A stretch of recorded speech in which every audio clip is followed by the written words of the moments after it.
somebody's gonna have to give up some booty. And it's just as simple. So what are they gonna do? You won't let them have a woman. They gonna have somebody's gonna have to give up some booty. And it's just as simple. In his prison, booty was more important than food. Booty. A man's butt. Or do you even care what kind of booty it is? No, man, you ain't understanding. When I growed up in prison, I growed up at a time, man, where I was a child in a penitentiary, never seen a woman naked or nothing, man. All my education come from prison, bro. You know, and then it didn't change until I got my man right? Until I put knowledge up here, then I abstained from that shit, right? But at first, man, it was the best thing that ever happened to me. Booty was more important than water. Booty, having some booty, was more important than drinking water, man. Yeah, it was, man. I'd rather have booty than fried chicken. You know, you keep the fries, nigga, put me between the thighs. But I pride myself on being a good lover, man. And while I was in prison, man, I started studying relationships out here. Men and women, shit they go through and how they can't stay together, why everybody's arguing, falling apart. And I promised myself if I ever get out of prison and get a woman, man, I'm going to treat her right. The OG say he care. I'm like, what the bro, I look. OG got the from the back with the knife to his throat. And his ass is out. You can see that the kid ass is out. The kid face is facing me. He like this, with his eyes rolling in the back of his head and his hands like up like this. And the OG has got the knife and you can see this part of him and the knife to the youngster neck and he pulling his hair like this from the back. Got him like this with the knife. And the kid like, Bro, I'm like, OG. He like, mind your business, youngster. I'm like, oh shit, nigga, I just got on, bro. Damn, OG in there and shit out that young, bro. Some of these stories are hard to listen to, but these former inmates say this is what prison is really like. Y'all make sure y'all watch until the end. The last story time is one more reason why we all need to make sure that we're caring for children as best we can, keeping an eye on them as best we can. You will hear in this story what happens or what could happen when we don't treat children like the blessings they are.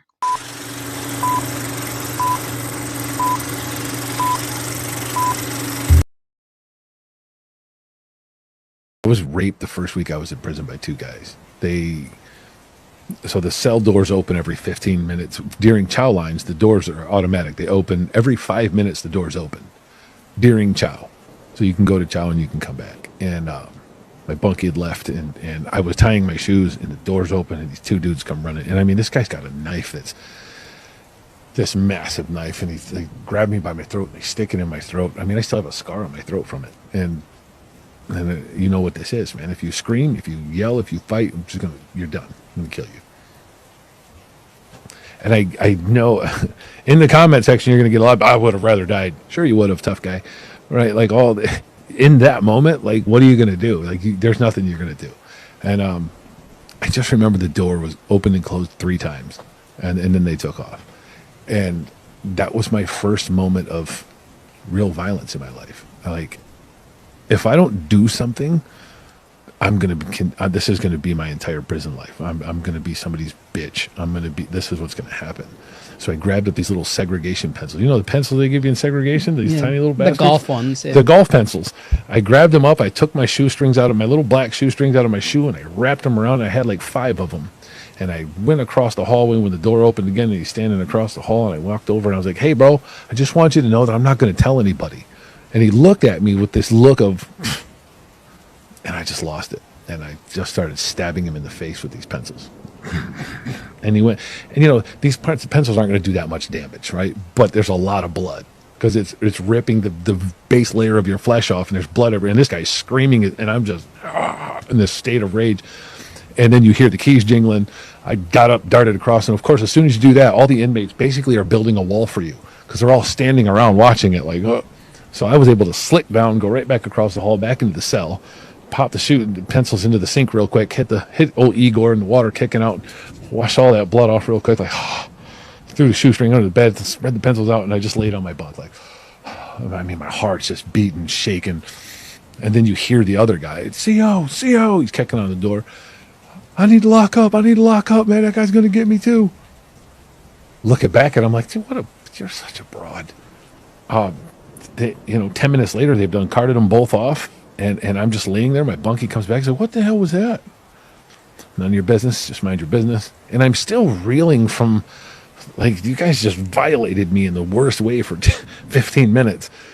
And then this happens, and my brain is just all over the place. My heart's beating, and now I know I'm screwed. They're going to come and they're going to give me a new case, and I'm just laying there just, and they never came back. And then count time passes, lights out, and I'm just laying there all night like, I just know it. And they never came back.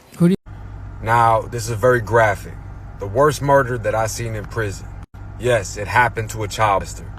And yes, I felt any type of emotion. You hurt a child in any way like that, I have no pity for you.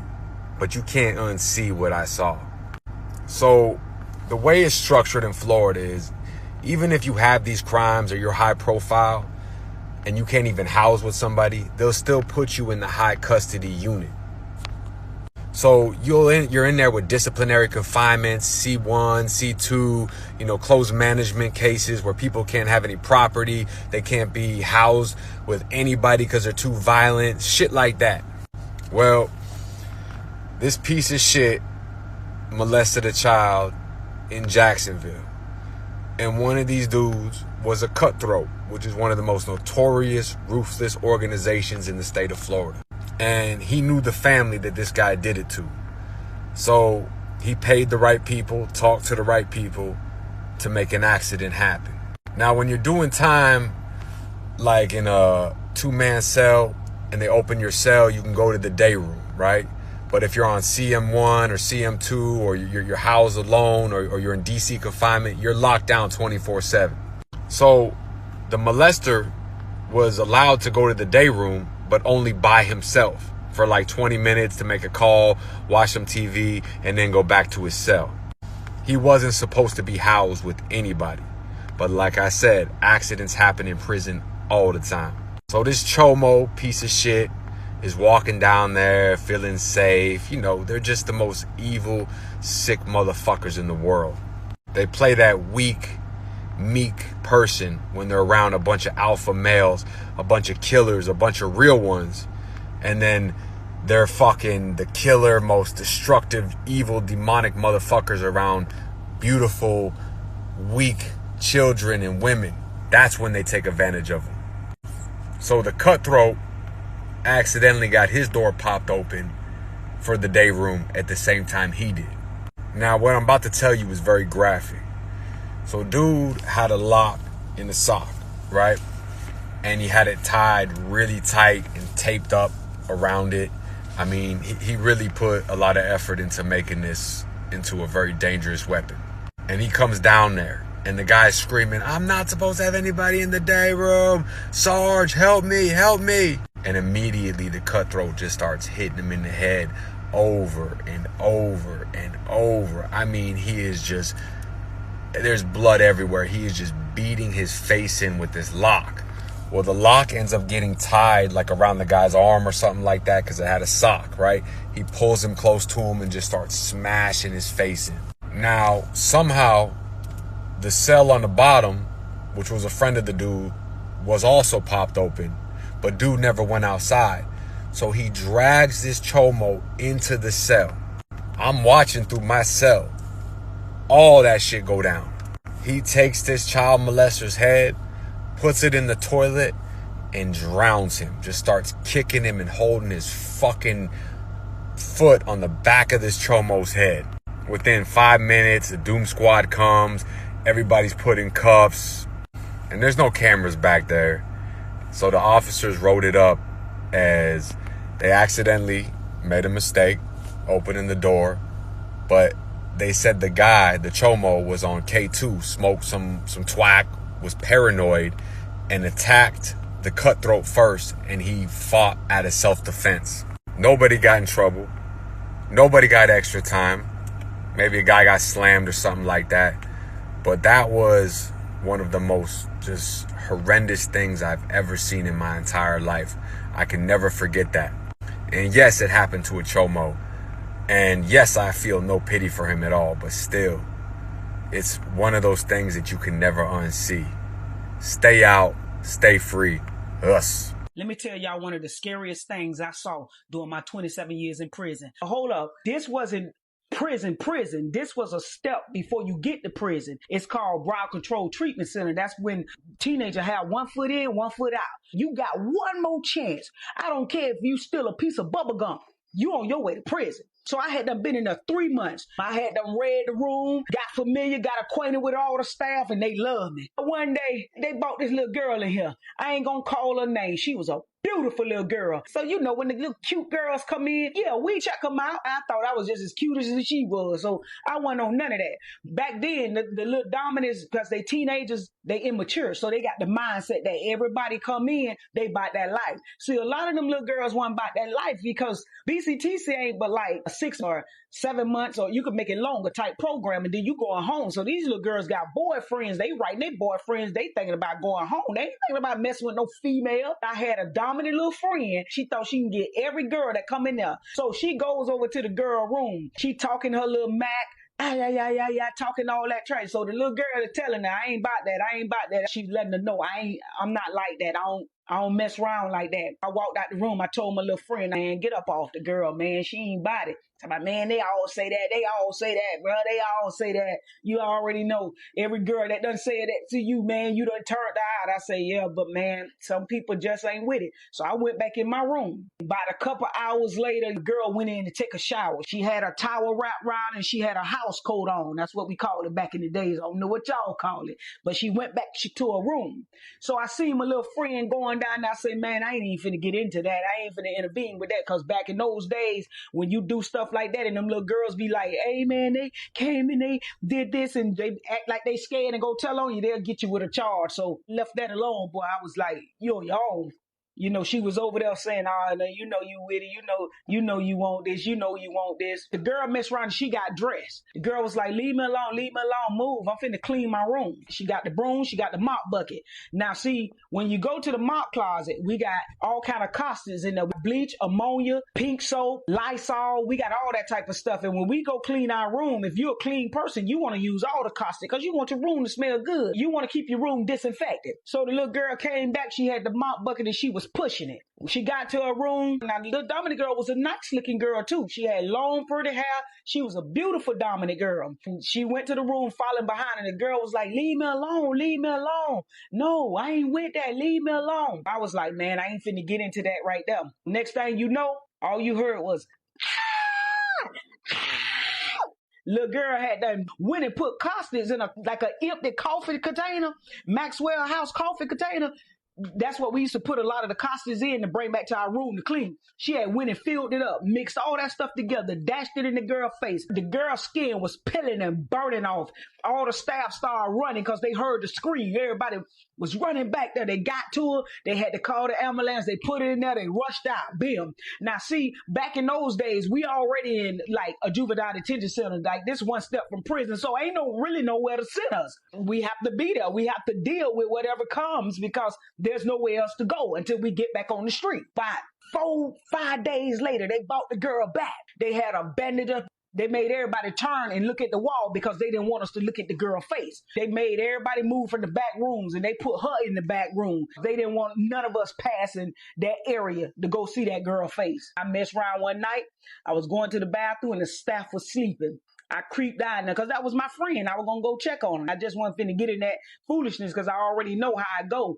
When them little girls, like I say, when you bother them little girls call grape, you get a charge. I seen one of my friends get a charge for that as well. I tipped down there, I say, man, you all right? When I seen that girl's face, I almost fainted, man. That girl looked like Freddy Krueger, man. I was like, oh my goodness. I say, man, was it worth it?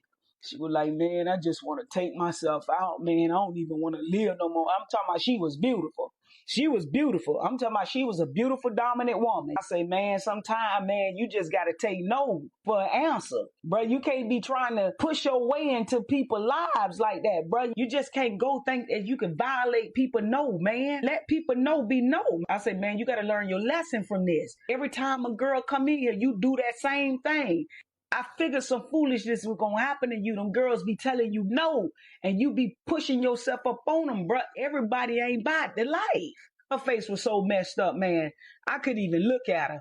And then after they let her out of the room by 4-5 months later, you know how it is when you see a person that has 3rd-degree burns and all that skin off their face, her skin never grew back. You know, they had set up an appointment to do a skin graft, but I'm saying around this time they had not did it, and she looked real scary, man. She looked monstrous. She had to face this girl and see this girl every day in the group meetings. Like, she didn't want to come out of her room and stuff. But in BCTC, man, you got to come out them rooms. They had let her heal for about 4-5 months, but you got to go to them programs. So she had to look in the face of that girl every day. I was like, man, dog, man. Eventually, that little girl went home. That was the end of that. They ain't even charged the little girl because the little girl went and told them. She was like, hey, she was pushing up on me. She was trying to whatever she told him, she didn't get in trouble.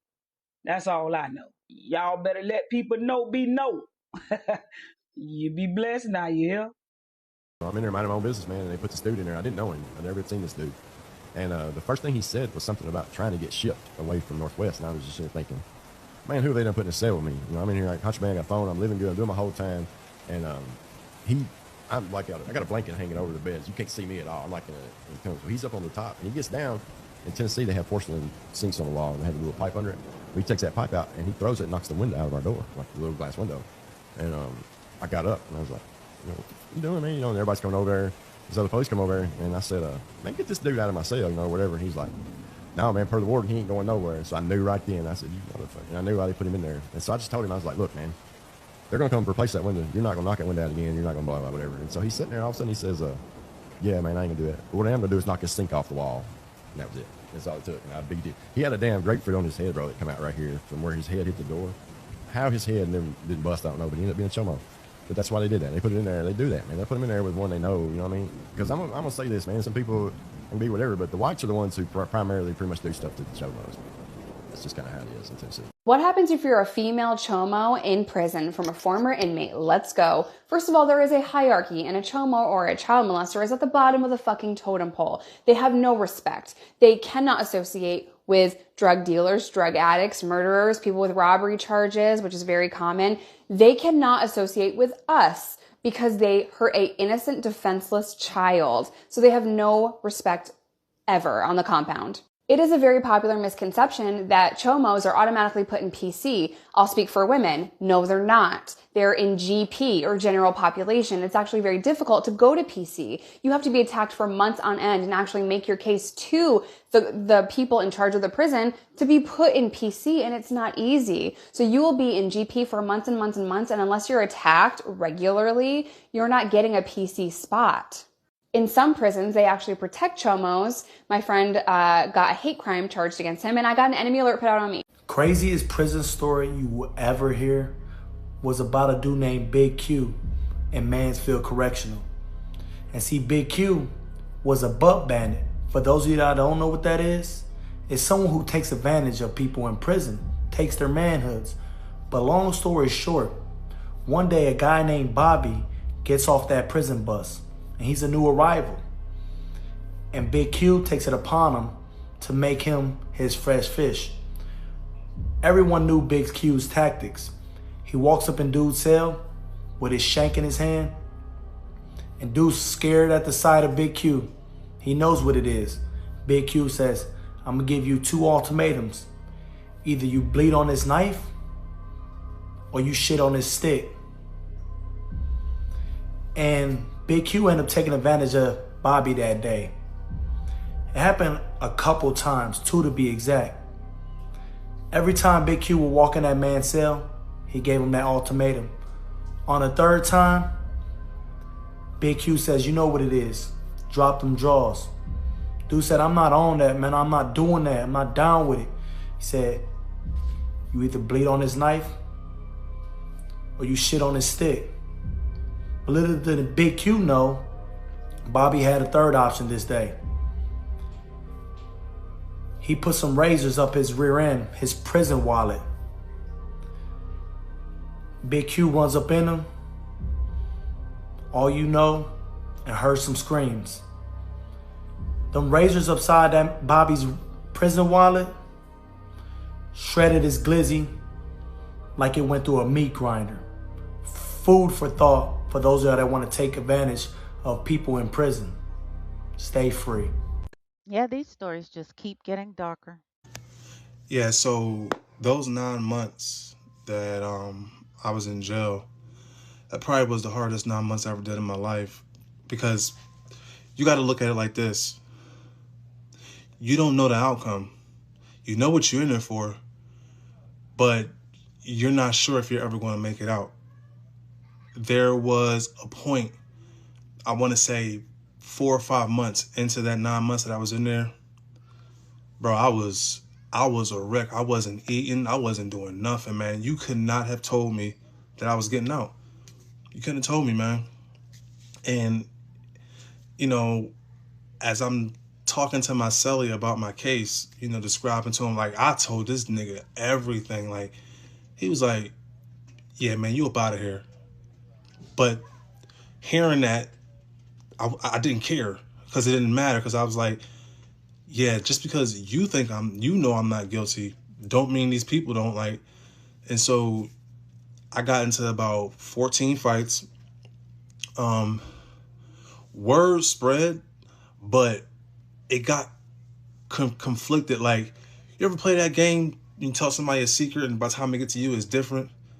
It went from, I essayed a senior citizen, then it was my aunt, then it was underage kids.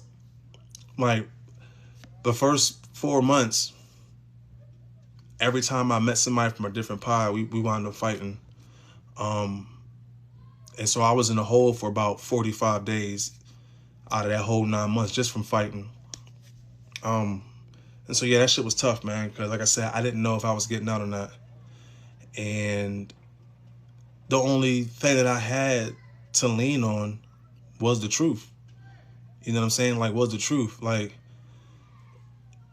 I cannot describe the feeling of being in there for something you know for a fact you didn't do. Like, I don't have to take nothing from no woman, bro. I'm not bad looking. I'm 6'5", and I got a little swag to me, so I don't have to take shit from nobody. You know what I mean? And for the people that keep talking about the polygraph, I know you cannot use it in court, but I still wanted to take it just to prove to them that I'm not being dishonest about anything. And it's a reason why they never gave me one. The woman, the police officer that coerced the witness to come forward with the allegations, she came to visit me. She came to visit me, and she told me she was going to do everything in her power to make sure I spent the rest of my life in prison. Why? Because 2 years prior, when I was out there being a cancer to my own community, she tried to arrest me, and I hit feet on her ass, smoked her, right? And like I said, I had a reputation around town with these police. They didn't like me. So the first chance she got, that's what she did. I've seen that police officer after that, and every time I see her, I let her know, I'm still here, bitch. I'm still here. And so, yeah. And then another thing too, after I got out of jail, for 3 years, I didn't talk to a single fucking woman. I didn't trust them. Did not trust them. It took a long time. It took about 7, 8 years for me to get over that shit. You know what I'm saying? And for a long time, I was ashamed to tell anybody. The first person that I ever opened up to it was my wife. You know what I'm saying? That's the first person that I ever verbally came out and said what happened to me. But for a while, bro, it was a lot of shame, man. I was ashamed of that shit because you know how it is. in a person's mind, when you say you did that or you went through that and you came out on top, in the back of people's mind, they're saying, oh, well, yeah, you got found not guilty, but that doesn't mean you didn't do anything, right? I had an ex whose boyfriend or her ex-boyfriend was a CO. And when he seen me, saying, he hit her with the, yo, he was in there for blah, blah, blah, blah. That relationship ended. So like I said, man, it took a long time for me to get over that shit. And this is why I get on this app advocating for the average man, because I know the average man, we go through so much shit. The justice system is made and is catered to women. As a man, if I call the police and say a person did something to me, nobody's going to jail behind that. But if a woman gets on the phone and says so-and-so touched me inappropriately, your ass is going to jail, bro. Your ass is going to jail. That has to change. I wish that if a woman lies on you like that, and it's found out that it's not true, she should get, if not all, of partial of what I was going to get. So I was facing 40. That bitch should have got 20 years in prison for what she did to me. And yeah, it's like I said, man, it took a long time for me to get over that shit. This happened almost 13 years ago. So for the first 3 years, I didn't talk to nobody. I did not deal with women at all. I was strictly to myself. It took me a long time to trust women. And I did, which is why I'm married now. You know what I mean? But so yeah, that's that, man. What's the craziest crime an inmate was convicted for that I did time with? It would have to go to Mr. Scooter. Now, Mr. Scooter was my cellmate. Now, before you laugh, understand one thing. This dude and I did time in confinement for 6 months. So I got to know his case, his life, and why he did it. It is the most meticulous, gruesome case, but it makes perfect sense. Something happened to his kid. He was abused somehow when he was really young, and he was about to go crazy. And his wife said, please don't. We need a father. Please don't go. She said, let's go through the law. The system failed him on every level. They shut him down on every level. But he put his blinders on, woke up, went to work every day. And we would talk about it because I was doing 6 months for slicing a child molester across the face. So he respected that because the man that hurt his son when his son was a child lived about 30, 40 houses down from where he lived. So he'd see it every day to work. And he said every morning he would wake up and tell himself that he's going to wait until his son graduates college and he's going to open that door and take whoever answers it out. Now, we're talking 27, 25 years, right? That's a long time. I think his kid was maybe 5 at the time, and he wants to wait till he's fully graduated out of college, grown up, ready to make, big boy decisions. He said, I'm going to explain to him why I did it and do it. Now, this is intriguing. I'm listening to him talk. I just can't believe it. So he goes and he gets himself a piece, and he goes, waits, takes his kid to school every day, mentors his kid, coaches him. He would show me pictures of him coaching his kid in basketball, football, pictures of them together. He was there from day one. Great father, great provider for his wife. He built a nest egg. He gave her stocks in the company he worked for 20 years, retired, gave her the pension. The son graduated college, and he went to the house of the man who hurt his son almost 20 years before that. He knocks on the door. Someone opens the door. So he knocks on the door. Somebody opens that seems to be older than they should be. Says, are you here to see? Boom! He blasts him. Doesn't even think twice. Immediately, the guy who hurt his son is older now, comes walking out of the room hearing the noise. He starts unloading the clip on him. He calls 911 and goes to jail. And there was no remorse. He said, I did what I had to do. I endured. I provided. I protected. But there's just some things a man can't let go. He would always say this to me. Don't fuck with my car, my job or my kids. I mean, he was doing double life, so he was never going home. The old dude and the guy who hurt his son both died. He caught 2 bodies, and he wouldn't think twice about it, because you don't hurt a man's kid. You know, the dude was willing to wait 20 years. That's how much he loved his family. That's how much he wasn't a criminal. He was willing to wait 20 years. Knocked on that door, killed his father and him, and then called the cops. All for him fucking with his kid when he was a little boy. Stay away from our kids. We never forget. Just like in prison, they never forget. Stay out, stay free. Us.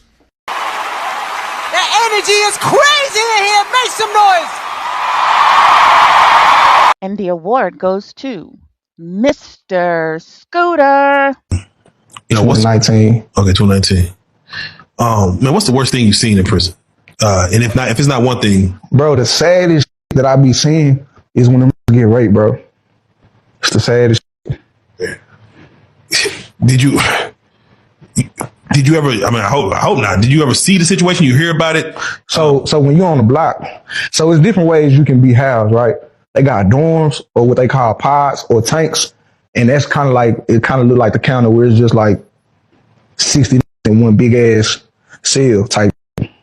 Then you got on the ID units where it's set up as rows. You know what I'm saying? So let's say you just got 26 cells or 26 doors on one row, another row, 26 cells, another row. You know what I'm saying? 26 cells is tiers. Yeah. You know what I'm saying? So everything is, when you look out, it ain't nobody across from you. You understand what I'm saying? Yeah. It ain't nobody across from you. So if I'm next door and this again, I can hear him. Yeah. You know what I'm saying? I can hear him taking his manhood. Nigga, I can hear it. I'm right next door to him. This ain't a celly though. This got to be something that's like, yeah, abusing his celly. That's what I'm saying. But you next to my cell though, so I can hear you. You know what I'm saying? If you wanted to pass something to me, you can put your mirror up and, you know what I'm saying? Hey, grab this. That's how close. Like the wall, I'm like this thick, bro. You know what I'm saying? It ain't. So you hear everything. Mentally, because you know, there's always those times where you be like, man, this ain't no place for me. You hear that going on, and you like, you got to wake up the next day to this. Like, you got to wake up and still be in here. What does that do for you mentally? Like, man, you just in the land of the jungle. Like, what? Because mind you still young, technically in this spot. Yeah, So when I had my first moment was I left Gurney and I got sent to Choice-Moore after only being in prison for like 5 days type. Sure. So I'm going to this other unit, and when we get there, they end up housing me on the side that was like chill. Come to find out, they housed me over there because of overflow. They didn't have no room. So I'm over there, you know what I'm saying? I'm over here with all the old school, you hear me? And I'm like, this ain't, you know what I'm saying? I go to child, I see niggas from my hood, and I'm like, but they all on the other side. So I'm hearing they like, all the young on that side. If you on this side, you know, you older, you got a good job, blase. If you on that side, you a young nigga and y'all work on Hoe Squad. Hoe Squad is the shit you seen on Life in the yard and in the fields, and you know what I'm saying, working that hoe, pushing that hoe front and back, singing little melodies and shit like the movies. Nigga, that shit is real. Yeah. Working the field for real. Yeah.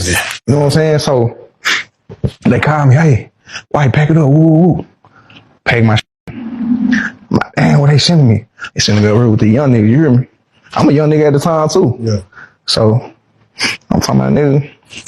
How these buildings were set up, when you come in a building, it had 3 tanks in every building. So it had 3 tanks in every building. You had an A, a B, and a C. You know what I'm saying? 60 in every building. You know what I'm saying? I mean, in every dorm. You know what I'm saying? So as soon as we come through the door, the niggas all on the window, knocking on the glass. Hey, look, bro, where you from? Where you from? I immediately knew that I wasn't in the same place that I had been in the last couple of days. Like you felt it. Yeah.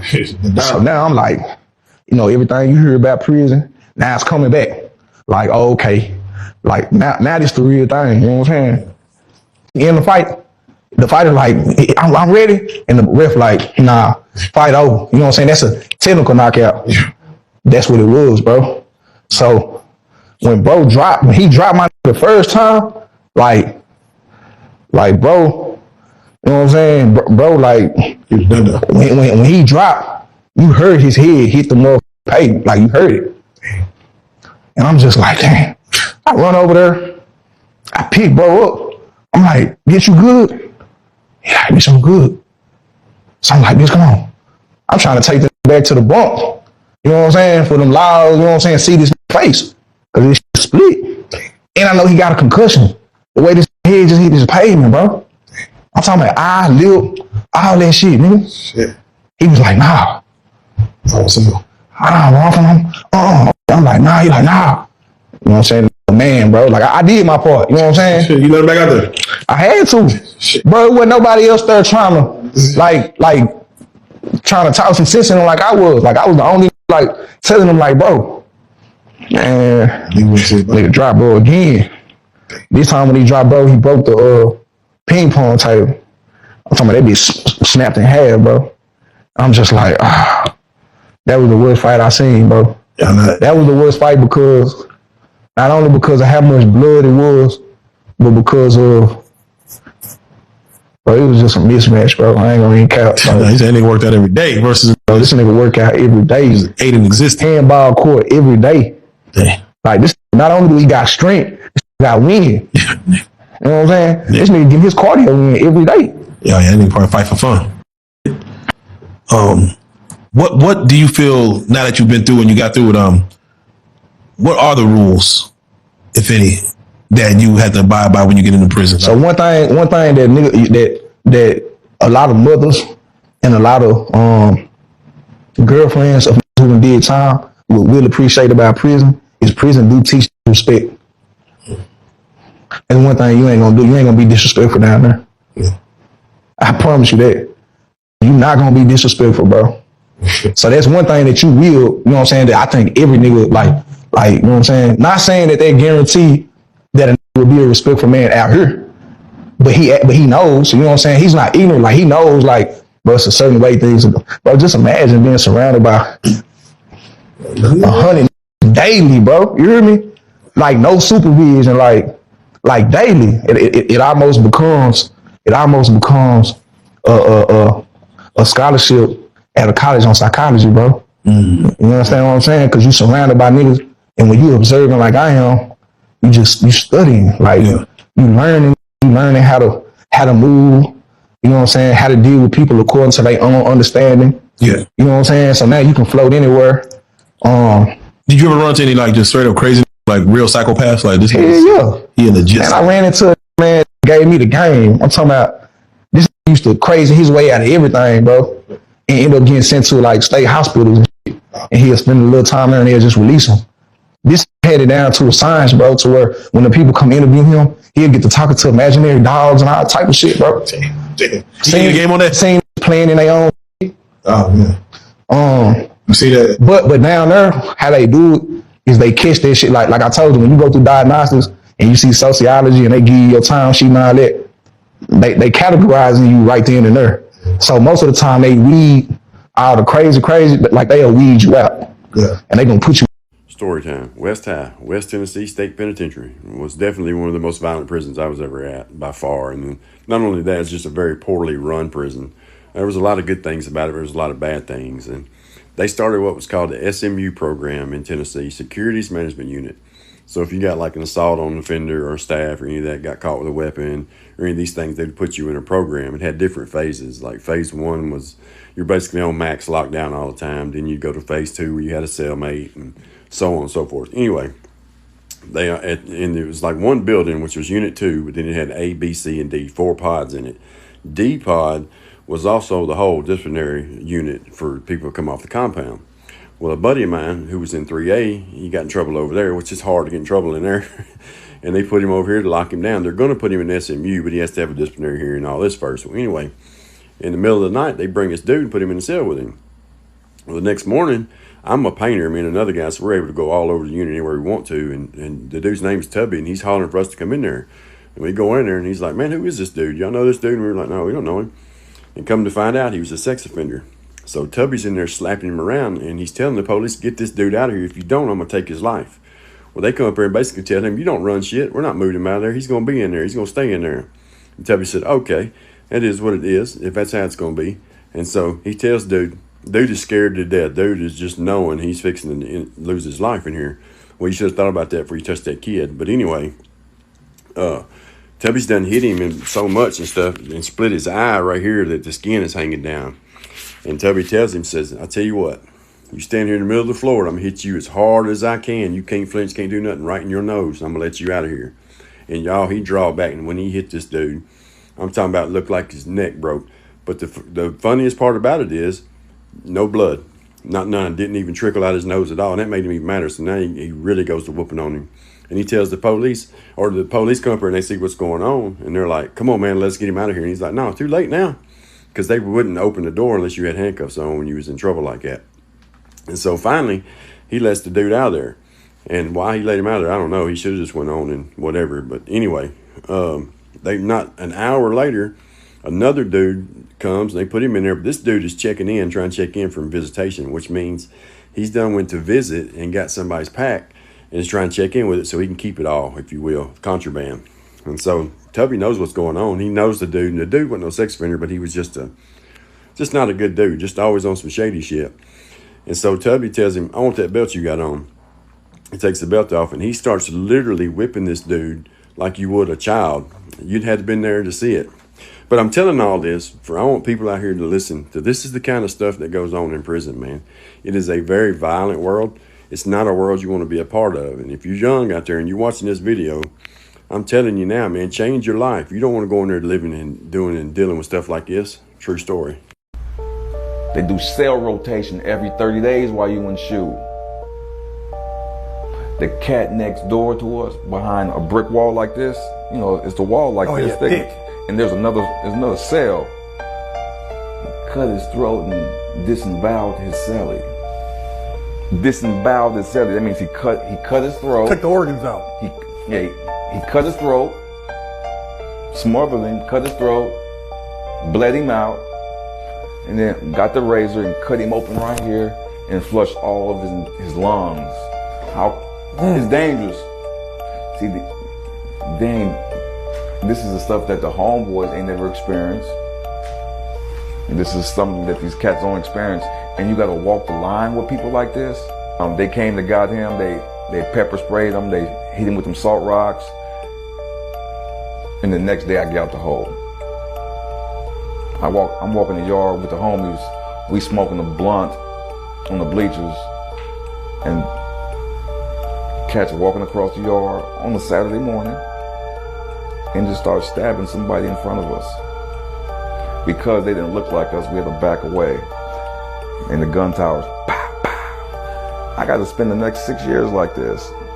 Some of these inmates sound like they're still traumatized, even after years of being out. Another Florida prison horror story. Things are so crazy in Florida prison that the truth is stranger than fiction.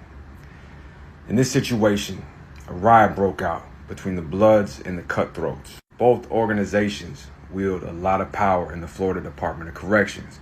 The Cutthroats come from Jacksonville, highly respected, highly dangerous. The Bloods obviously are a nationwide organization.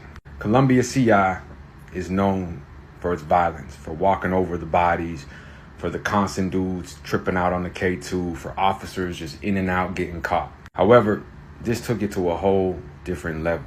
Michael Hernandez, who was originally on death row, became the cellmate of Larry Mark. Now, this is what makes Florida prison so dangerous, is you can get housed with anybody. They do not care. After a decade on death row, as you can see, Hernandez just gets transferred to Columbia CI. No integration thing, no cellmates. They should have some criteria. They just put him right in there with the open cell. And it wasn't that he was just on death row. Hernandez had twice attacked corrections officers at Santa Rosa, striking one with a toilet seat. Federal marshals also had a detainer on federal charges that he made threats against the president in 2006. You will one day be in the cell, have a new bunkie. You have no idea about his mental health, his rap sheet, what's going on. You're either going to house with him, you're going to make a stand right there, or you're going to see what happens once the officers walk away and don't come back for a couple hours. In this situation, Hernandez would cut off his cellmate's ear, wear it as a necklace. Not only did he gouge his eyes out, wear his ear as a necklace, he walked to breakfast like it was nothing. Went to the morning chow. Officers didn't even see that an inmate was missing with his eyes gouged out and ears cut off and worn as a necklace. It put you in the most dangerous positions in the state of Florida. You got one officer who's looking through the glass, who can never leave, and has to depend on a sergeant to do 30-minute checks in each cell. But like here, he gets pulled off during security, recreation, moving inmates, whatever. You got an officer alone in a little bubble that can't see in any cells for hours at a time. And with so many officers corrupt, they basically get hired, smuggle some dope, get caught, nothing happens. We're not talking about a guy that just took advantage of a quick little hit or something like that. Oh no. He literally wrapped his dead bunkie in a white blood-soaked sheet. Let's not forget that he strangled his cellmate to death, cut off his ears, ripped out his eyes, wrapped his blood-soaked body in a white sheet where there was so much blood it was dripping under the cell door. Walked past all security checkpoints with the ear on his necklace. We're talking about an inmate that just got off death row, that has detainers for assaulting staff and threatening the president of the United States. During all this chaos, an armed battle took place. It was unrelated between the Bloods and the Cutthroats, where they were stabbing each other, clashing over all types of contraband. So you would think, with that type of pressure going on in an institution, there's no way a motherfucker could kill their cellmate, rip out their eyeballs, cut off their ears, make a necklace out the ears, walk to the chow hall. An entire riot ensued where two of the bigger organizations in the Florida Department of Corrections are stabbing each other and going to war for control of the institution's money. So they want to say, oh, well, they purposely do disturbances to draw attention away. Bullshit. What Florida does is every time someone gets viciously murdered, officers get caught up, or it's an entire corrupt organization going on with the COs, they want to blame it on medical, they want to blame it on procedural, or say, yeah, we were disturbed and short-staffed. And just like here, in Florida, it's so difficult to even know how serious certain things are because they never provide details, citing security concerns, health, privacy laws as reasons of why they can't inform us of what's really going on. It's no joke in Florida Department of Corrections. It's so wild. There's no parameters. This is why one decision can cost you the rest of your life. I don't regret anything in my life. Obviously, those weren't mistakes, those were choices. But going through the system with just such chaos and violence and corruption and learning to be the best person I can be as a man, survive when this shit happens daily, where you don't know who your bunkie's gonna be. And that's a decision you have to make. When somebody gets put in your cell, you know what time it is. You can look at somebody, they smell different, everything about them's different.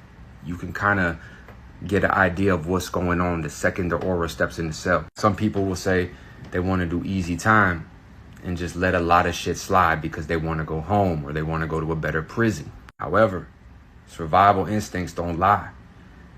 When you get a dude put in your cell that's psyched out like that just got off death row, the whole compound knows. This is how prison made me look at a situation like this. Hernandez, who came in there, you cannot blame any of this on the officers because we expect that every single time. They're going to beat us, throw the worst of the worst inmates in there, set us up for failure, have us in there fighting to the death, letting inmates get their ears chopped off, eyes gouged out, right after an entire riot popped off between two of the biggest organizations in the state. Normal prisons, they would lock it down. What do you mean? A riot just popped off, two organizations just got stabbed. It's going to be retaliations all over the compound. Officers are going to get hit up. Mandatory cell inspection, flip this bitch upside down. Oh no, you got an inmate that's so comfortable that he's wrapping up his cellmate in there, gouging out his eyes, and even about to put it in a cup and drink it. And this usually stems from something with K2. People already have a propensity for violence. They already have mental illness. You mix that K2, that Tucci, whatever the fuck that shit is, it brings out a demon in them. I would not house with anybody that smoked that shit. Because 1 minute they could be normal, reading the Bible. Next minute, they're gouging eyeballs out, cutting off ears. And there's nowhere to run because the officers are bringing that shit in with all the organizations that are controlling the compound. So that's it. You have to accept that you have to have a knife. You have to arm up. You cannot put any trust in any officers. You cannot think, oh, well, I only got a little bit of time, so I'll go home soon. They won't put me with it. No. They're going to put you with the worst nightmare imaginable. And if you don't have a weapon, if you get caught slipping, that's on you, because the officers are going to write it up as you were having a seizure. An inmate might end up taking advantage of you in the worst way. And you have to ask yourself, when you look in that mirror, do you want to be a victim, or do you want to end up doing the rest of your life in prison? And that's the realities of Florida. You might even get away with it, but the officers might have to beat you half to death and hide you in some type of confinement unit for the rest of your sentence. They might poison your tray, whatever it is. Do you want to lose your release date, or do you want to lose your life? Do you want to lose yourself as a man? Do you want to lose yourself, period? So that's why I say 5 seconds can cost you the rest of your life. You can go in there with a little DUI. And if you think for 1 second your family's going to help you and lawyers are going to help you and that won't happen to me, you're sadly mistaken. I've seen too many people go in there with non-violent drinking or drug crimes, house up with cold-blooded killers. And when I saw them in the county, they were looking tough, you know. And then I saw them in prison, they were looking like Paris Hilton. Or it's the opposite of that spectrum. You get housed with someone like Hernandez, like my friend Spawn, who got tried. He ends up gutting a dude in front of the whole chow hall, getting 27 years, added on to a 3-year sentence. But what choice did he have? Go back to the unit and say, I go home soon. Hopefully it won't happen again. Leave with diseases, be constantly passed around, extorted, beaten. Then they reach out to your family out there. You want to be able to look at yourself in the mirror, in a prison mirror where you can't even see your own reflection. It's a fucked up existence in there. So you can catch a petty crime, be housed with somebody like Hernandez, and have to make a decision. Should I jump off this bunk and hit him before he hits me? Stab him, slice him, gut him, or wait to see what happens because I want to go home soon? Or you get a booty bandit, or say you had words with an officer, and they'll put somebody in your cell time and time again that'll try you. They'll walk away for hours. You're in there fighting for 2-3 hours. After that fight, whoever was in that will never be the same. I went through all this shit in prison, and I told myself I'll never be a victim. I seen it too many times where people were slipping because you cannot put faith in anything but God and yourself. I put myself in that position. I seen, I observed, I learned, and I knew. Have a weapon, be ready at all time, and be ready to sacrifice your entire release date, your freedom, whatever may come with it. Because there's nowhere to run. Like right here, it's the gangs that are controlling the institutions. The officers are working for these organizations. You're going to do write an officer up, that's going to be the same officer that kills you. Stay out, stay free, us. I'm in a pod, it's all federal, people fighting federal cases. And they bring this dude in, this white dude down from the feds, and he's affiliated.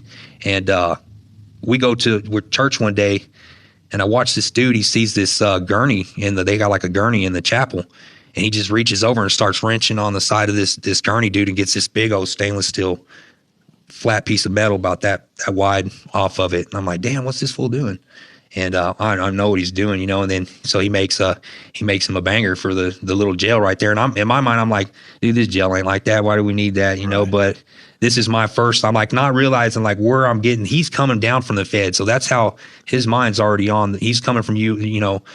That type of environment, and I'm not even knowing what I'm walking into at this time. But so I got, you know, I see him do that. I make me a knife too, and he's out playing poker with these black dudes, you know, and they're getting into like this argument, and he takes that knife out and he starts slamming it on the table, dude. Hey, pick it up! I swear to God, you pick this up and I'll kill you with it. I'm like, oh shit, we'd all been drinking. Everybody in the pod's drunk. Black dudes, everybody's drunk in here. And so I'm like, damn. And then after that's done, like, dude don't want no smoke. He's like, hell no, this white boy's crazy, right? He don't want no smoke. So as that's happening, this other white dude's up in the cell fighting with this other black dude, a black gang member. but nobody's jumping in or nothing, like, cause everybody in the pod kind of gets along, and we're just like living in there. So it's like kind of weird, because like in California, this would have already caused a race riot. So I'm seeing all this shit happen. I go get my knife. I go up there in the cell, separate these dudes from fighting, and I pull the black rep down to my cell with me to talk to him. I mean, like, this wasn't the type of place where there's like a lot of politics, but there are dudes in the unit that can talk to each other and kind of smooth things over. So I'm talking to this dude, Richie Rich. I'm like, hey, he's a black dude from Little Rock. I'm like, hey, bro, everyone's drinking and shit. Like, we're going to keep dude over here. You keep dude up there, get him cleaned up or whatever, because the dude got banged up pretty bad.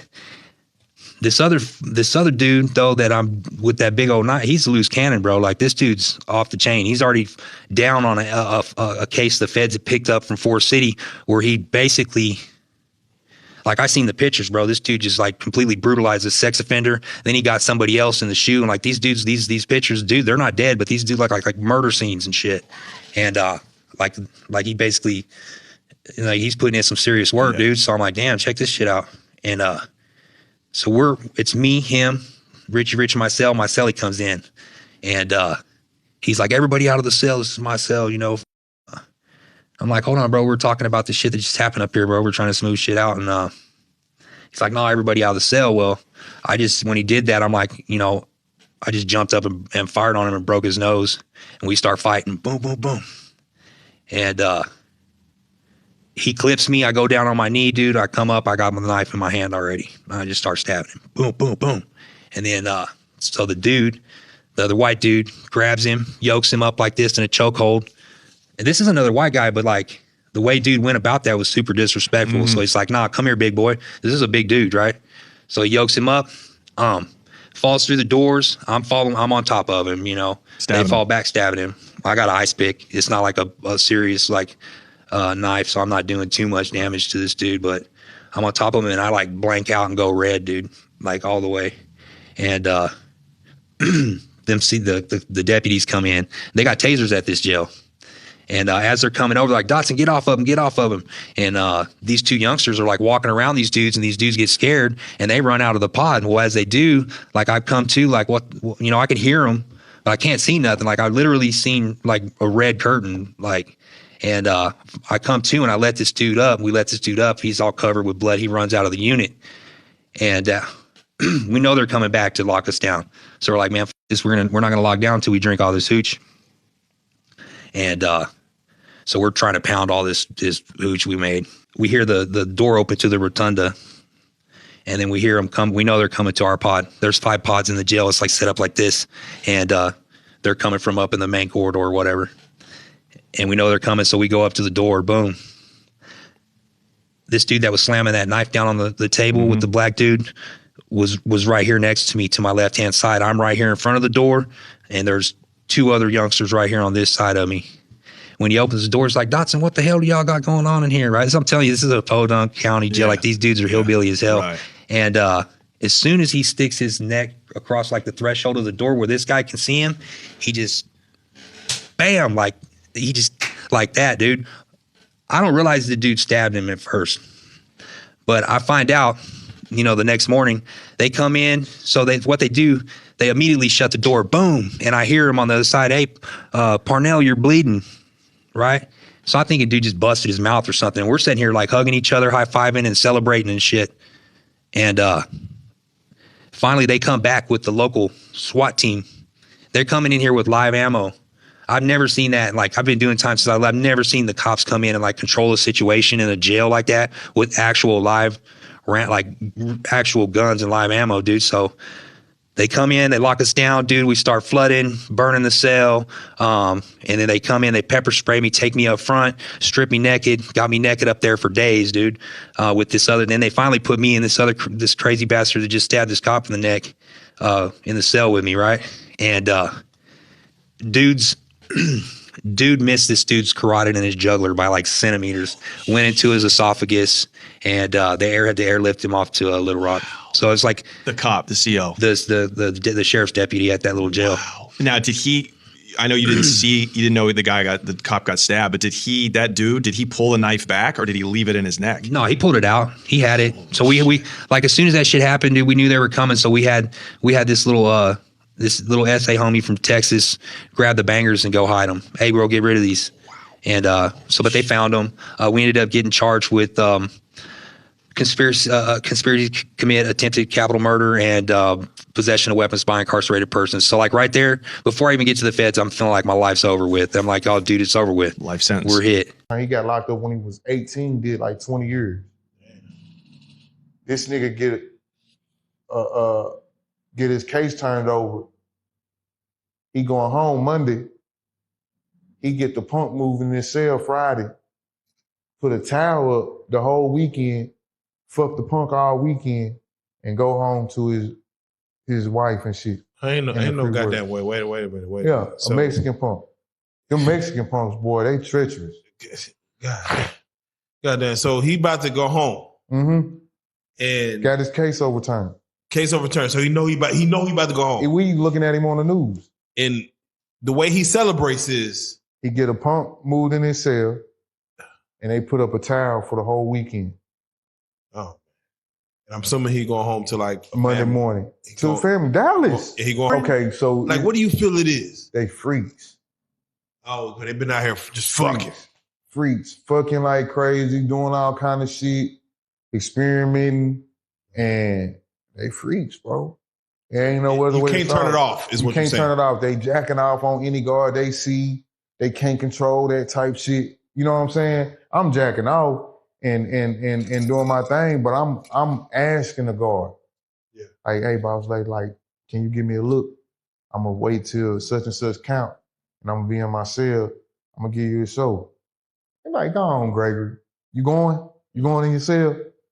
And you know, that's how you get your rocks off and you feel like you done pulled something. You know what I'm saying? I was telling Spain earlier, like, I could get niggas to do more than I could get the female to do when it come to bringing in packs, bringing in weed, bringing in whatever I need them to bring in. That's gonna be a guard, an officer, like a dude. And I locked the female in my cell with me and everything. Did you ever take down the CO? I did, but I ain't fuck her because there ain't no condoms in there. Oh, you was worried about it? Yeah, I'm fucked up. I'm bougie when it comes to that type of shit. God damn it, I don't know. Because it's like you got like this over 1,000 man unit, and if she going for me, she going for whatever. You know what I'm saying? Other niggas in the unit, and it's like that's their. They got any kind of man that they ever dreamed of at their hand. They can pick and choose the type of, and they do, bro. So what you're saying is HIV/AIDS is a real scare in prison. The niggas be getting burned and everything in there. Wow. That's what scared me. Nigga got burnt. Wow. What does a nigga do when he gets burnt? Like he go to medical and be like, God damn, who and then they lock him up and try to make him snitch on the female. But he won't. Most likely they won't. Most likely he do. Damn, he most likely do. They tell like a motherfucker, man. Like you don't get it. To what purpose? Because they like gonna give you. He ain't trying to get locked up. Oh, I see. Locked up. How did you get this? They gonna give you more time. Yeah. They gonna give you more time. God damn. All right. Well, there you go.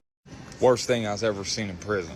I've been wanting to post this video for a while. I didn't know how to say it without getting in trouble. Here, I'm gonna give it a try. So it's like 7:30 in the morning. We're in Max. Everybody's awake, boots on, strapped and ready. We're out of coffee. It's like the day before commissary, maybe 2 days before commissary. Anyway, so I got some slivs. And if you know what that is, you know what that is. So I pull up on my homeboy. I'm like, yo, I got an eighth right now for some coffee, for a bag of coffee. And he's like, word, bro, go holler at bro. I know he's got one, you know what I mean? I was like, all right, bet. So I go up the stairs, I jog up the stairs, gotta get some coffee, you know what I mean? I get up there, he's got the shit curtain up. Well, in the particular prison we were in, it's pretty common for everybody just to keep their shit curtains up, man. It's the hood. So I knock. Nobody answers. I know he's awake, so I'm thinking, man, maybe he's got his headphones in. So I just peek my head in, see if maybe he's shitting, he just didn't hear me. Nah, he ain't on the toilet. So I'm like, what the fuck? So I cracked the door open a little bit, and I don't see. All I can see is the bunks. He's not on the bunk. On the left wall, there's a table that sticks out of the wall like it's like a metal table, you know, and the side facing the door is probably like a foot, I don't know, foot and a half long. And he's got his celly over this, right? And he's down on his knees, face buried. And the first thing that comes to my mind is, what the fuck? You know what I mean? I can't get my mouth shut. Like, I should have just crept out and I said nothing. You know who you are. You follow me on TikTok, bro. I'm not going to put you out there. But I was like, what the fuck? He turned around, looked at me with the meanest face. And this dude, listen, this dude's a badass. Like, all right, I give him that. This motherfucker's a ninja. Like, one of the legends. You know what I'm saying? Like, in my particular prison system. And he's like, what? You don't eat your... Before you... I was like, what? He was like, what? You don't eat your... Before you... I was like, okay, you know what I mean? I was kind of shocked, you know what I mean? I was shocked, bro. So I just walked down the steps quietly. I didn't know what to do. So I did what any sane man would do. I told everybody. I had to tell everybody. You know what? I had to tell everybody. I walked down the steps. First dude I seen, don't even know his name. I'm like, bro, you ain't gonna believe this shit. Listen, y'all are a different type of messy because when I tell you, I done got about 5 people that sent me this to my inbox. I'm like, have I been under a rock? Because I don't know who the hell this man is. But because these pictures that got sent to me, I had to go and do my own investigation. So I never heard of this man. I don't know who the man is, but his name is London Luckett, and he's out of Chicago.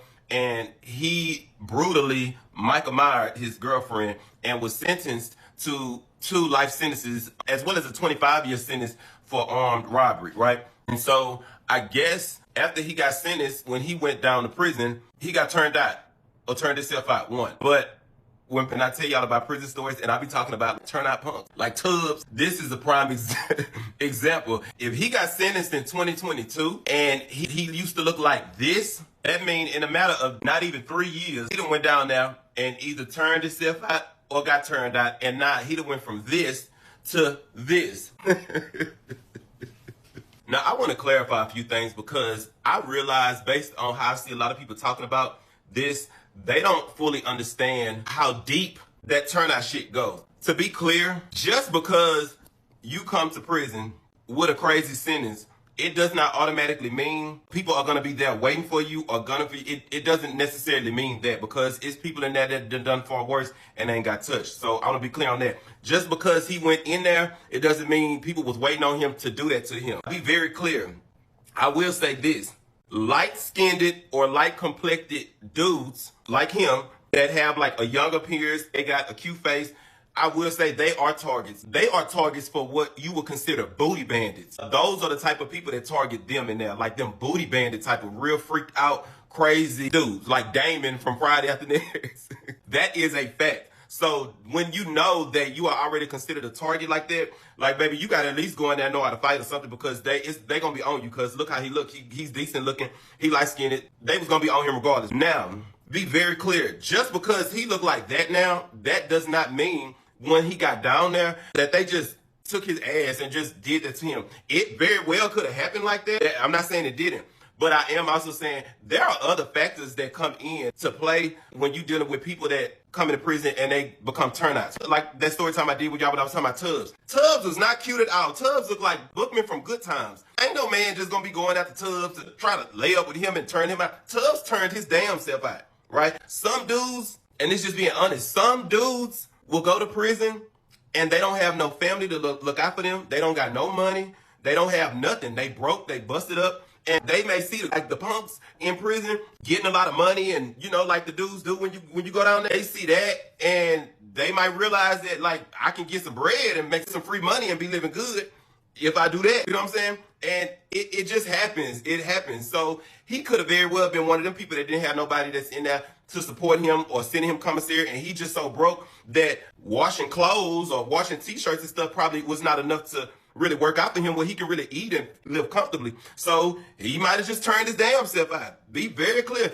You can get turned out, but he can also turn his damn self out. He could have really just did all this himself. And then if I'm being honest with you, looking at his eyebrows and his face, he been around some hoes because he been practicing, because his eyebrows, they look decent for a turnout punk. I mean, he definitely been in the cell practicing. He got eyeliner, outlet, and his lips done. He been in there practicing. He been around some hoes. He been getting pointers and everything because he been practicing. The whole eye work and makeup is two together to say he new to it. He been in there rehearsing some shit. It is crazy, but to you light-skinned dudes, while y'all laughing, y'all really should take notes because, and I'm being so honest with y'all, pretty light-skinned boys, pretty light-skinned men, like, I'm telling you, like, y'all should be the last ones to be trying to commit crimes. I'm being so for real. If you know you one of them pretty boys that got like a pretty face, you know you one of them type of boys, baby, you might as well take that whole poo shiesty mad shit off and get somewhere and sit down, because all of that you trying to portray out here, I promise you, if you know you look cute like that, it's not gonna fly in there. They not even gonna buy half of that. They're gonna test you. I mean, I'm sure he got tested. They gonna test you. You are definitely gonna be prey. So you should be the last person trying to commit crimes and doing crazy stuff, because you are definitely a target for booty bandits. They coming for you, and you got a choice. You can either end up looking like her, or you must go have a mean boxing game, baby, with a bunch of Michael Myers on you. You gonna sleep with every night, because it's gonna happen. They gonna try you, but I don't know. I mean, I see people saying like they got people gonna be coming after him because he get moved to another unit or something like that. That very well could be happening, but I can assure you, if he is in population and he ain't locked up and able to run around, she having her way. She in her life. The crazy, bona fide booty bandits, them old school booty bandits that's just crazy, be ready to live with anything, them Terminator looking assholes. Oh, they all let her go. They at her door. They waiting on her to shower. Oh, she getting her life right now. If they let her run freely, she getting her life right now. So I just had to finally just do my research because I had everybody sending me this. So I had to investigate, but it's a wild story. I mean, he ended up for 2.5 life sentences. He ain't never coming home, so that's the finishing product. I mean, one incident where this guy, he was from Chicago. It was a homosexual on the camp. It was also from Chicago. He felt like that was his homeboy. He wanted him. You know, I guess they didn't talk or they knew each other or something. But it was this guy from D.C. that had the homosexual, that had the boy that was, you know. So this guy was, you know, like I say, I was surviving, you know what I mean, doing what I had to do to survive. So this guy, you know, wanted to pay me to get rid of this guy so that he can have the boy, had his homosexual. Yeah, that's what he gave me, a half-ounce reefer, and bought me a pair of British Knight boots, in which I ain't never get the boots because I got locked up. But anyway, he didn't want me to get rid of the guy my way. My way was, you know, put the knife in my hand and go do what I got to do to him. Get him off the yard. Administration felt like somebody was trying to kill you. They were going to get you off the yard, you know. But anyway, the guy gave me a lotion bottle full of paint thinner. Put some newspaper in it, you know, and sprayed it out, you know, cut it up, tore it, you know. And the guy slept on the 300 tier. You know, those were single cells. So I slept down on the bottom floor, A tier. That was double man cell. So 5:30 that morning, when the officers pulled the levers that opened up all the cells, I just walked around on 200, then went up on the 300 tier. You know, this is 5:30 in the morning. As I approached the guy's cell, I lit the newspaper. On the State Farm, they got bars up on the, you know, on the cells. You know, these are jail bars. They not the got now, you know, in prison, the slider doors, and these were prison with the bars. And a lot of time, guys would sleep with a padlock on the outside of their door. You know, because you had, first thing in the morning, you had guys coming, creeping in your cell, stealing your shit while you sleep. Or if you had enemies, you know, guys would creep up in there and stab you, beat you down with a lock or whatever. So a lot of time, guys will sleep with a padlock on their door. And that's what the case with this guy. So when I walked past, you know, his cell, as I approached his cell, I lit the newspaper and walked past and tossed the lotion bottle full of paint, you know, in the cell. And immediately, you know, because I tossed it on the bed, and immediately his cell went up in flames. Doing this at the time, attempted murder. But at the time, I just wasn't thinking. But his cell went up in flames and everything. Man, I thank God though, because the guy wasn't even in the cell. He was down at pier card, so God was on that man's side. But he wasn't in the cell. He was downstairs in the basement. And I thank God, you know what I mean, that it turned out that way, because, you know, none of that, you know, after it happened, you know, I realized that, man, I tried to kill a guy. That was attempt murder. You know, I lasted on the yard after that incident right there about 2 weeks. You know, everybody started talking and my name started circulating, and, you know, somebody seen me up there and I got locked up for it. And that's what I stayed those 27 months in SEG for. The guy's cell that I set on fire, I ran into him on Greensville. I was at medical. One night they just called me to medical, man. I hadn't put in to go to medical for nothing, you know. And it was about 8 o'clock that night. So while I'm sitting on it, you know, on a little thing, the little bench, letting the nurse check me out, she doing a little physical, kind of looked towards my right, you know, at the little window. And I see the guy standing outside the window. He got a lieutenant and a sergeant with him. And they looking at me. And I was like, man, whoa. You know, the moment I seen him, I already knew what it was, you know. And that feeling just came back to me, man. I can't get away from it. How lucky I was that he wasn't in the cell, you know. But at the same time, I'm like, man, he's snitching on me. You know, like I say, man. What was the most horrific thing that you saw while you were there? Honestly, it was when that pedophile guy came in. The way they beat him. I mean, he was trying to put his hands down on the floor, and all his bones were broken on his hands. So it looked like Jello. I can't even explain it. It didn't even look real. It looked like a cartoon. And the way that they were beating him, and the way they stuck the broom, like, it was. I had never heard a human scream like that. And, you know, I've done damage to people. I've seen people do it. I had never seen it. I had never heard a human being do that. It really changed me, I think. 43-year-old Brandon Clay Dotson was serving a 99-year sentence for a burglary charge at Ventress Correctional Facility in Clayton, Alabama. In early November 2023, Brandon had asked for help because allegedly another inmate was targeting him. A lawsuit filed by Brandon's family states that prison officers allegedly responded to that call for help by removing Brandon from segregated housing and returning him to general population, where he could access drugs and be easily attacked by those seeking to harm and exploit him. On Thursday, November 16th, Brandon was found deceased in his cell. His body had already begun to stiffen. The warden reached out to Brandon's brother, who told him to release the body to the family. Brandon's mother, Audrey South, asked that the prison not touch her son's body. However, the Alabama Department of Corrections stated they were required to perform an autopsy. The family spent days trying to get Brandon's body in hopes that they could funeralize him before Thanksgiving. It wasn't until November 21st when Brandon was given back to his family. According to the lawsuit, once the family received Brandon's body and ordered a second autopsy, it was severely decomposed and had an overwhelming stench. There was bruising on his neck and excessive swelling around his head. But the most alarming fact was that Brandon's heart was missing. The family wanted an open casket funeral, but was unable to do so due to the horrible condition of the body. So the lawsuit, it officially names a lot of different people in this lawsuit.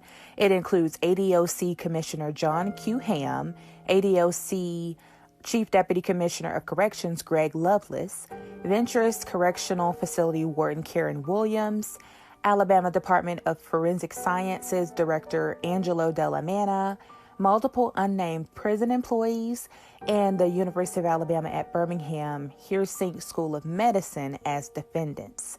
Now, however, a spokesperson for the university says that per their records, they did not perform the autopsy and was not involved in the matter. There hasn't been any further statements from the other defendants. There are still so many unanswered questions like, where is Brandon's heart? How did he die? When did he die? Now, this investigation is still ongoing, and hopefully more answers will come to the family sooner rather than later. These niggas is bloody.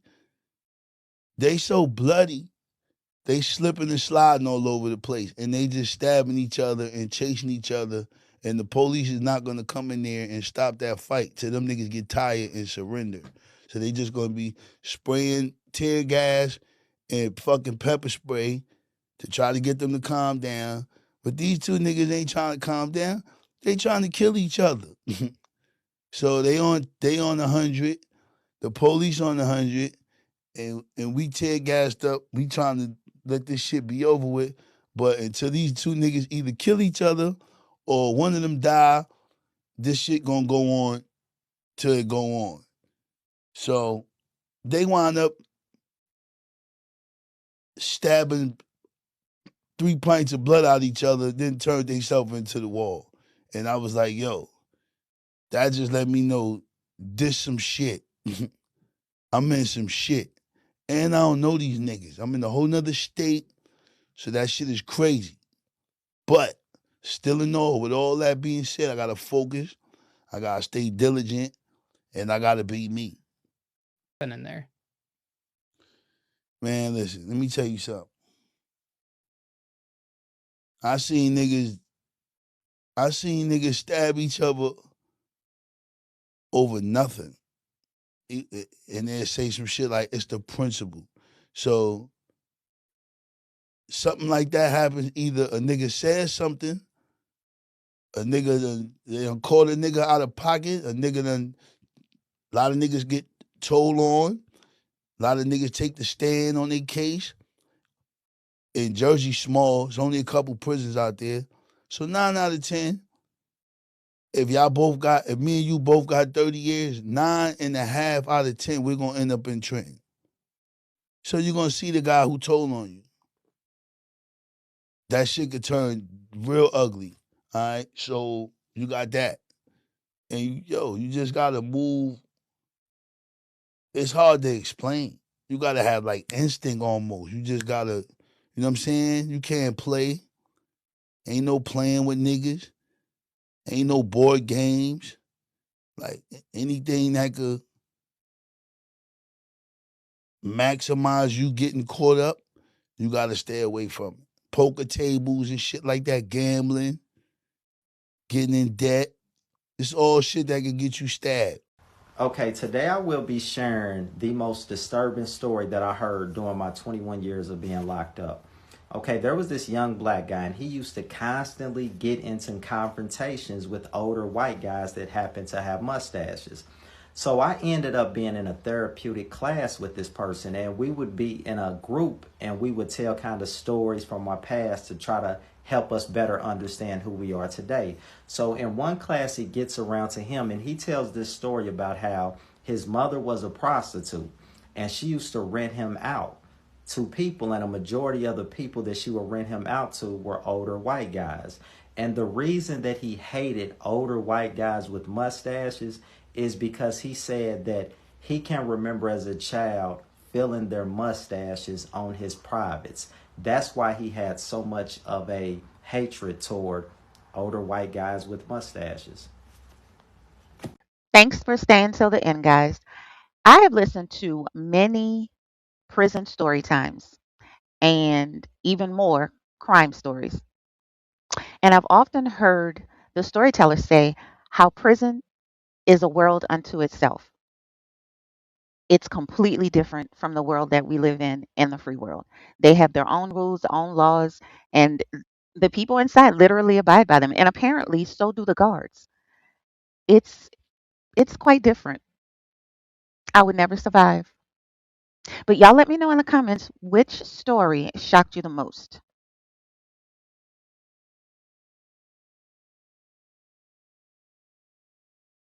Talk to y'all later in the comments.